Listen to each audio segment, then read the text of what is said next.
Hello বন্ধুরা, welcome to my channel mom blog এনকেতে তোমাদের অনেক অনেক স্বাগত। আশা করি সবাই তোমরা ভালো আছো, আমিও ভালো আছি। আমি আবার এসে গেছি একটা নতুন রেসিপি নিয়ে, এঁচোড়ের ডালনা। আমি এটা কিভাবে বানিয়েছি প্রথম থেকে শেষ অবধি তোমরা দেখতে থাকো আর আমার পাশে থাকো। চলো আমার রান্নাঘরে, আমি এটা কিভাবে বানিয়েছি দেখবে। তাহলে বন্ধুরা রান্নাটা শুরু করে দেওয়া যাক। আমি এইখানে দেখো 700 গ্রামের মতন এঁচোড় নিয়ে নিয়েছি। এঁচোড়টাকে খুব ভালো করে আমি কেটে নিয়েছি, কেটে নুন আর হলুদ দিয়ে আমি সেদ্ধ করে নিয়েছি। আর আলুগুলোকে আমি এইভাবে দেখো, এইভাবে ঠিক সাইজ করে আমি আলুগুলোকে কেটে নিয়েছি। আর মশলা আমি নিয়েছি দেখো, পেঁয়াজ, একটা বড় সাইজের পেঁয়াজ আমি এইভাবে কেটে নিয়েছি, একটা ছোট সাইজের রসুন নিয়েছি, 2 টুকরো আদা, আর এখানে 5টা শুকনো লঙ্কা আছে। এই দিয়ে আমি রান্নাটা করব। একটা মিক্সিং জার নিয়ে নিয়েছি, এর মধ্যে এবার আমি 2টো ছোট সাইজের টমেটো দিয়ে দিলাম, 5টা শুকনো লঙ্কা দিলাম, 2টো আদার টুকরো দিলাম, ছোট সাইজের রসুন একটা দিয়ে দিলাম, আর টুকরো করে রাখা পেঁয়াজগুলো সব দিয়ে দিলাম। এটাকে আমি খুব ভালো করে পেস্ট করে নেব। দেখো মশলাটা আমার খুব ভালো করে হয়ে গেছে। এই দেখো, এটাকে এবার আমি একটু সাইডে সরিয়ে রাখবো। এবার একটা ছোট বাটি আমি নিয়ে নিলাম কাঁচের, এর মধ্যে গুঁড়ো মশলাগুলো আমি দেব।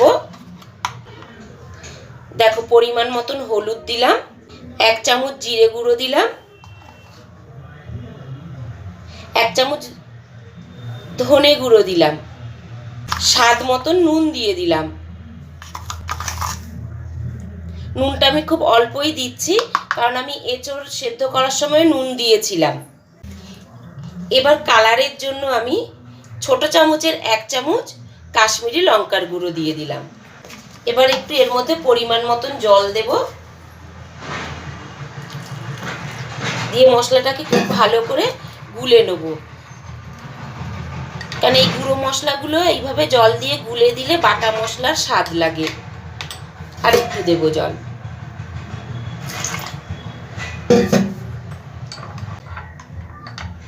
খুব ভালো করে আমি এগুলো সব একসাথে গুলে নিলাম, নিয়ে এটা আমি সাইডে রেখে দিচ্ছি। চলো আগে দেখাচ্ছি।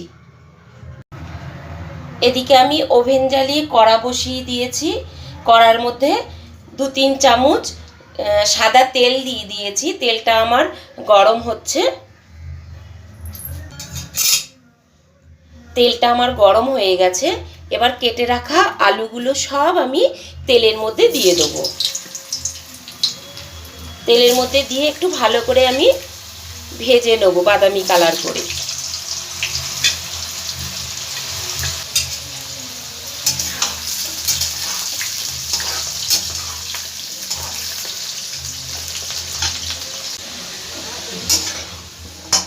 আলুটা এবার আমার খুব ভালো করে ভাজা হয়ে গেছে। আলুটা আমি তুলে নেব।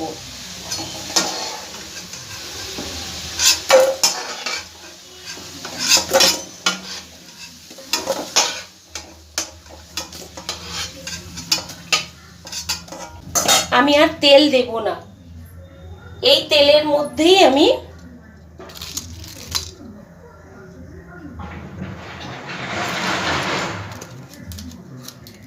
দুটো তেজপাতা দিয়ে দিলাম, একটা শুকনো লঙ্কা দিলাম, 2-4টে গোলমরিচ দিলাম,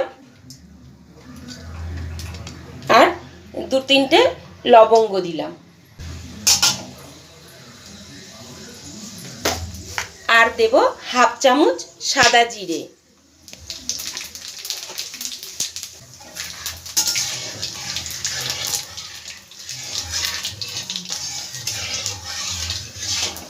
এবার এর মধ্যে বেটে রাখা মশলাটা আমি সম্পূর্ণ দিয়ে দেবো।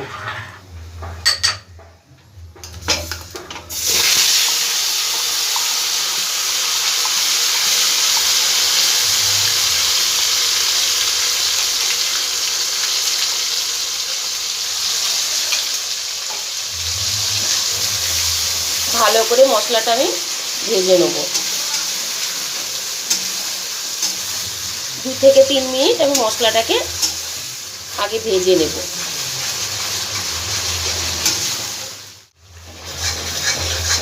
দু 3 মিনিট হয়ে গেছে আমার।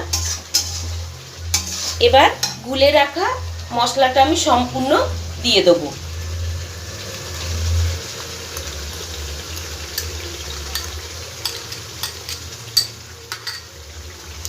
এই পর্যায়ে আমি গ্যাসের ফ্লেমটা কিন্তু একদম মাঝারিতে রেখে দিয়েছি।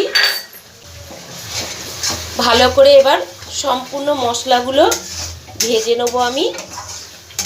মশলা থেকে যতক্ষণ না তেলটা ছাড়ছে। এবার আমি একটা বড় এলাচ থেতো করে রেখেছিলাম এই মশলার মধ্যে, সেই এলাচটাও দিয়ে দেবো। আর স্বাদটাকে এবার ব্যালেন্স করার জন্য এই মশলার সাথেই আমি ছোট চামচের হাফ চামচ চিনি দিয়ে দিলাম। এটা কিন্তু সম্পূর্ণ অপশনাল, চাইলে তোমরা নাও দিতে পারো। এবার সম্পূর্ণ মশলাটাকে আমি খুব ভালো করে ভেজে নেব যতক্ষণ না মশলা থেকে তেলটা ছেড়ে দিচ্ছে। দেখো কত সুন্দর কালারটা লাগছে, আর গন্ধও একটা খুব সুন্দর বেরিয়েছে।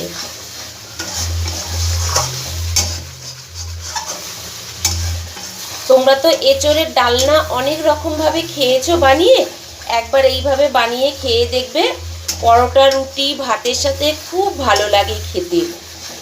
আমার যদি এই রেসিপিটা তোমাদের ভালো লেগে থাকে, তোমরা লাইক, কমেন্ট, শেয়ার করে দিও। সাবস্ক্রাইব করে দিয়ে পাশে থাকা বেল আইকনটা কিন্তু ক্লিক করে দেবে। তবে আমি নতুন নতুন ভিডিও আপলোড করলে সবার প্রথম তোমাদের কাছে নোটিফিকেশন চলে যাবে, তোমরা দেখতে পাবে। আর হ্যাঁ, আমার ফেসবুক পেজ থেকে যারা দেখছো তারা কিন্তু ফলো করে দিও।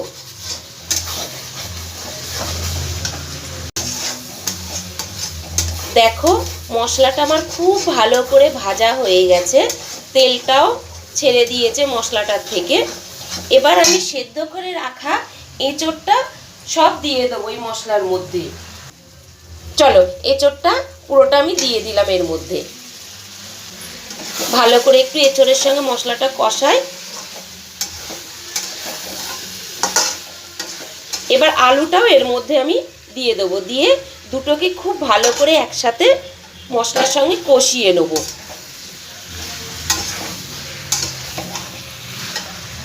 খুব অল্প সামান্য মশলা ধোয়া জল আমি একটু এর মধ্যে অ্যাড করে দিলাম।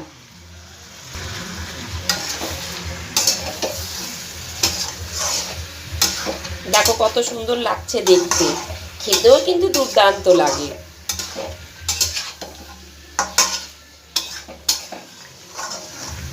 একদম ঘরে থাকা সম্পূর্ণ উপকরণ দিয়ে এই রেসিপিটা বানালাম, এক্সট্রা কিছু লাগছে না এর মধ্যে দিতে। এবার একটু ঢাকনা দিয়ে দেবো, আর গ্যাসের ফ্লেমটা কিন্তু আমি এই পর্যায়ে মাঝারিতে রেখে দেবো। এবার ঢাকনাটা একবার খুলে দেখব।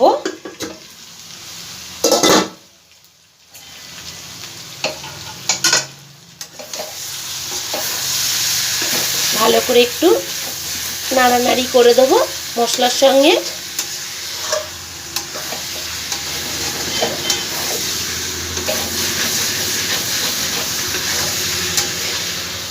মশলার সঙ্গে আমার এঁচোড়টা খুব ভালো করে কষানো হয়ে গেছে। এঁচোড়টা তো আমার আগেই সেদ্ধ করা ছিল, আলু আমার দেখো গলে গেছে। এই পর্যায়ে আমি মশলা ধোয়া জলটা আমি উপর দিয়ে দিয়ে দিচ্ছি, আরও একটু জল দেব। ভালো করে আলুর সাথে মশলার সাথে জলের সাথে মিশিয়ে দেব।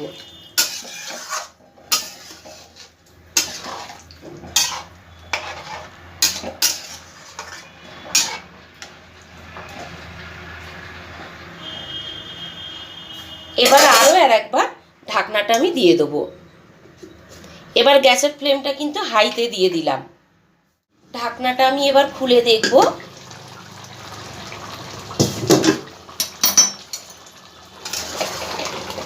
দেখো আমার এঁচোড়ের ডালনাটা রেডি হয়ে গেছে। এই পর্যায়ে আমি এটুকুনি গ্রেভি তো আমি রাখবো, কারণ ভাতের সাথে খাবে তো। এই পর্যায়ে আমি কিছুটা ওপর দিয়ে ধনেপাতা ছিটিয়ে দিলাম।